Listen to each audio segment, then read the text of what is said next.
Karen, you mentioned, you put a comment there, you may make contacts within the industry. Can you unmute yourself and just explain that to me? Is this in your niching? Do you niche in an industry and you've got contacts within that? No, I haven't actually looked for more work. It just seems to land in my lap. Right.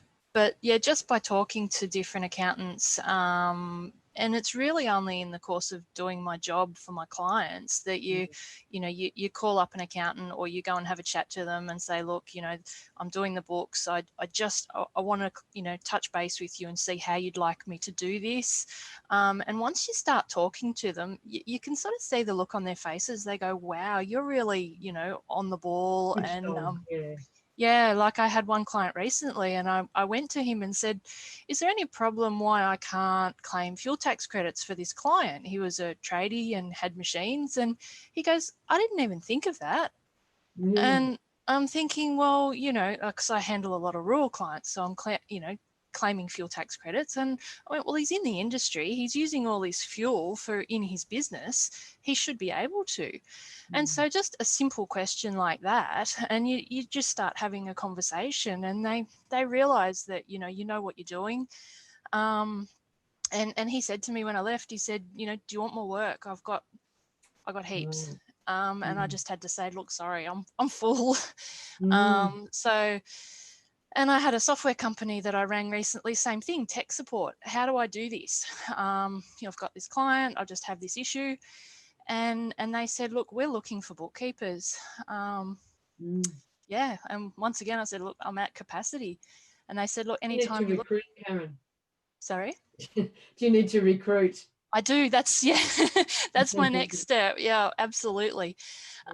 So yeah, it's just get out there, show that you know what you're doing, and have the conversation, and just put yourself out there and ask questions, and it just seems to work.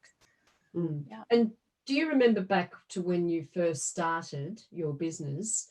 Did you feel that you were a bit nervous and lacked confidence? Oh, absolutely. Yeah. And how did you overcome that? Just get out there and just talk to people. I guess I find, like, talking to accountants and that, if you just have a couple of questions, usually only needs to be a couple. I mean, even if you know the answer, call them up and say, look, this is the client I'm working on, and just get to know them. And usually they're really easy to get along with, and they want to do the right thing by the client. You want to do the right thing by the client. So if you show that you want to work with them, and then you sort of just develop a bit of a relationship, and then you're sort of in front of their mind. And I think that's a really good point, and Helen mentioned it as well. A critical step is keep in contact with the accountants that you know. And you made a really good point about, even if you know the answer to something, I use this strategy as well. If I knew the answer to something, but I also knew it was a high level kind of thing, assets and depreciation or something like that, I would always, I'd be looking for these opportunities actually to be able to call the accountant for a legitimate reason and actually have a chat with them, catch up, and how they're going, and how's your wife, and all this sort of thing. Because you do, like with your own clients, you build relationships with your clients' accountants. And then you say, look, I've just got this question. I think I know which way to go with this, but I thought I'd run it past you.